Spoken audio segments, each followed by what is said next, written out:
जिद पे आ जाए, सरकार ईगो मान ले। इस तरह पहले वक्ताओं ने बताया भाई कोई कांग्रेसी कहते हैं, कोई लोकदली कहते हैं, कोई बहुदली कहते हैं, कोई पुराना मतलब किसी न किसी वर्ग विशेष को बांट दिए जाओ है कि हम लोग उनका नाम लेकर साथ दूध कारते हैं, या हो सकता उसकी वंशावली जिद मान ले।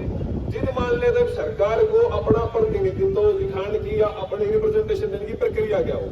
प्रक्रिया हमने अपने ही गांव गांव जाओगे, हर क्षेत्र में जाओगे, वहां का जो भी लोकल प्रशासन पंचायत लेवल में, अपना ग्रामीण क्षेत्र ज्यादा बड़ा है, पंचायत लेवल पर जाओगे, सबसे हम जो ग्राम सभा के प्रस्ताव कराओगे, जो भी लोगों का मत है वो यहाँ रहना चाहिए वो बता दे, वो जो ना रहना चाहिए वो बता दे।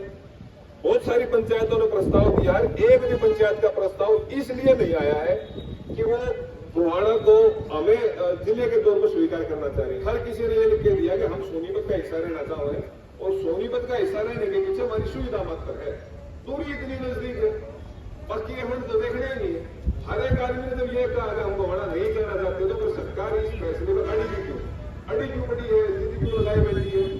रही बात अगर जिद लगाई बैठी है, हमारे जो सरकारी दस्तावेज ग्राम सभा के पंचायत के रेजोल्यूशन हुए हैं, तभी वो सुविधा दरकिनार कर रहे हैं, फिर आगामी रास्ता क्या दिखाया जाए। फिर वो सारी एक भीड़ तंत्र दिखाया जाए, हमारी इतने सारे शेर जुट रहे हैं, अब जहां तक देखो लोगों का विरोध है। आज इस मौसम हमारे प्रतिकूल नहीं था पंचायत के हिसाब से, फिर भी काफी मात्रा में लोग आए हुए हैं। अगर प्रतिकूल होता तो शायद तोड़ भी होती, मगर इसके बावजूद भी हम इतना अच्छा गैदरिंग कर पाए हैं, उसके लिए मैं कमेटी के मेंबर का सभी का धन्यवाद दूंगा और आप लोगों का भी धन्यवाद बोलूंगा। दूसरी बात यह है कि आगामी प्रक्रिया के सजेशन आए, कई वक्ताओं ने कहा कि रोड जाम कर देंगे, कईयों ने कहा कि ये कर देंगे। अच्छी बात है, अगर हमारी बात नहीं मानेगी सरकार तो हम किसी भी हद तक जाने के लिए तैयार हैं, ये सरकार को मैसेज जाना चाहिए। पहली बार एग्रेसिव जो सजेशन आया था वो सिर्फ थाना गांव में हम गए हुए थे, और वहां पे एक बुजुर्ग इंसान थे 50-55 साल के था, वो बड़े गुस्से में आए, बता सजेशन देना बोले भाई 200 ट्रैक्टर ले जाओ, डीसी ऑफिस में घेर लो, और 2 हाईवे लगे हैं, दोनों अंजाम कर दो।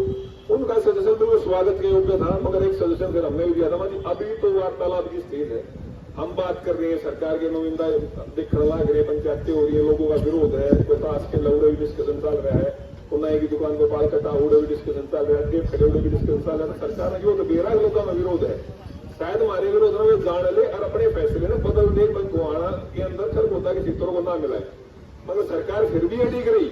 तो आज कमेटी के लोगों को इकट्ठा करने का मेन मकसद ये था कि आगामी कार्रवाई चाहे वो क्रांतिकारी रूप से ली जाए, चाहे आक्रामक रूप से ली जाए, उसके लिए रोड जाम करना पड़े या सरकार की आंख खोलने के लिए जो भी तंत्र मंत्र यूज करना पड़े, उसके लिए हम सब तैयार हैं। ये हमारे वक्ताओं ने भी बता दिया है, और गांव गांव गए, वहां से अभी वो ओपिनियन आए थे, छनौली गांव में गए थे, छनौली गांव की युवा पंचायत थी, उन्होंने भी बड़े एग्रेसिव तरीके से बताया था। हम भी उस एग्रेशन का समर्थन करते हैं, मगर एग्रेशन की स्टेज आओगी, उस स्टेज के बाद इस तरह शमशेर सिंह ने बताया डॉक्टर साहब ने कि आज 15 तारीख डेडलाइन है, शाम तक क्लियर हो जाएगा कि वो रेखा कहां से खींच रहे हैं, बुहाना अगर जिला बनाना था क्या वो हमारे गांव को भी उस रेखा के अंदर मानेगा, हमें छोड़ देंगे। विरोध के बावजूद मेरे को मानना लगता है कि जो अकलमंद आदमी उन्हें बैठा होगा तो वो शायद हमें छोड़ देगा, हमारी चिंता खत्म, अपने सारे घर जाके बैठे हैं आराम से, कोई दिक्कत होगी। अगर उस रेखा को हमारे गांव के और हमारे क्षेत्र की साइड बढ़ाएगा तो आगामी कार्रवाई के लिए रोड जाम करना पड़ेगा, तो उसके लिए आप सभी लोग तैयार है ना, और कोई कार्रवाई करनी पड़ी उसके लिए तैयार है ना। मगर उससे पहले मेरी एक छोटी सजेशन भी है, और मेरा आइडिया भी मेरे को लगता भी है, जिस तरह बताया धर्मवीर एक्शन साहब ने बताया था कि लीगल फेटर्निटी को साथ ले लो जी। मैं बताता हूँ, बाजू में खुद वकालत करता हूँ, और मैंने बाहर के लोगों से बात की थी। मेरी जो बाहर के लोगों ने जब पहली बार ये मुद्दा मार्केट में आया था या मीडिया में आया था, पब्लिक में आया था, तो सबसे पहले एक लेटर सरजीम साहब को सौंपा था सरकार के खिलाफ की ये जो फैसला लिया गया गलत लिया गया, और मेरी बाहर के सारे मेंबर इसके खिलाफ है, प्रधान से लेके जितने भी सिटिंग जो आज के टाइम में मेंबर हैं, जो एग्जीक्यूटिव मेंबर वे सारे, और सारी बार की तरफ से, हालांकि बार ने मेरे को अधिकृत नहीं किया है, मगर फिर भी मैं उनके विचारों को जानता हूँ, वो मेरे साथ है और आप लोगों के साथ भी देंगे। लीगल तरीके से किसी भी तरीके की मदद रहेगी, मैं और मेरी टीम बेहिचक आधी रात में मदद करने के लिए तैयार है।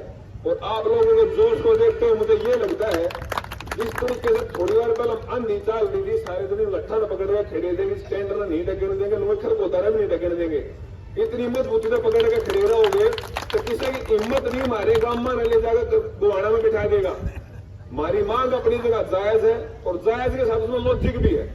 सरकार का एक भी नुमाइंदा हमें एक फायदा गिनवा दे जो ये कहता है कि हमें बुहाना में जाने से ये एडवांटेज मिलेगा, और हमारी सभा में बैठे इतने सारे लोगों ने बताया भी है कि हमें वहां जाने का नुकसान क्या है, दूरी है, समय खराब है, पैसे के बाक्स है, रेवेन्यू इतना बढ़िया आना है, हम तरक्की के इतने बड़ी स्टेज पर खड़े हैं, कितने सारे फायदे हैं, हमने आड़े रहना है।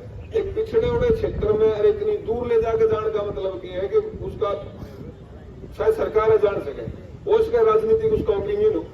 मेरे जो हमने तकलीफ जो झेली है, मैं मेरे गांव के जादू जी आए हुए हैं, लोधाराजपुर कम्युनिटी से, मेरे जितना मैं जानता हूँ चौथी पीढ़ी में आ चुके हैं। एक जादू जी खड़े होंगे, जादू चौथी पीढ़ी में एंट्री कर चुके हैं, मेहनत मजदूरी करते हैं, उम्र का आखिरी स्टेज पे है, 10 साल की 20 साल की, उसको ऊपर तो लगने वाली इंसान की उम्र ही नहीं होगा। इस उम्र में चिंता चल जाकर हाड़ा आ रही है, कोई ना कोई बचा होगी, कोई ना कोई ठीक होगा, मतलब बालक जवान हो रहे, पोते जवान हो रहे, अपने आप काम करते। अब इनकी समस्या क्या है, आप में कई आदमी से हो सके तो साधन संपन्न है, गाड़ियां हैं, रेल टिकट बुक करा सके, बस में जा सके, इन बंधुओं को अगर जाना पड़ गया तो आर्थिक बोझ की जो कमर टूटेगी इस वर्ग की ज्यादा टूटेगी, जो रोज दावा है, रोज कमावा, रोज मेहनत करे, उसके ज्यादा समस्या आ जाएगी। आम उम्र में शायद उसके मैं कह दूंगा, मैं वकील हूं, मेरी को 2 मिनट पहला सुन ले, ना सुना तो वो फिर अपनी जगह है। इन्हों के चक्कर ज्यादा सुनेंगे, इनके देखते भी ना हाल चाल देखा, आता हूँ काल आइए, आता हूँ परसों आइए, ये आड़ा रवैया जाता रहा, परेशानी इन लोगों को ज्यादा हो जाएगी। और आपका आना धन्यवाद करते हैं जी, सिर्फ ढिंडोरा बैठा जाए, ढिंडोरे बाप अपना काम छोड़ता रहे हो, आपकी तकलीफ समझ सके, आपकी मजबूरी समझ सके हैं, आप दोबारा नहीं भी आ पाए तो आपकी लड़ाई को अंजाम तक पहुंचाएंगे। इतना घर को दाव नहीं बचा पाओगे, इतना आंदोलन खत्म नहीं होगा, और आंदोलन सक्षम करके बढ़ाओगे।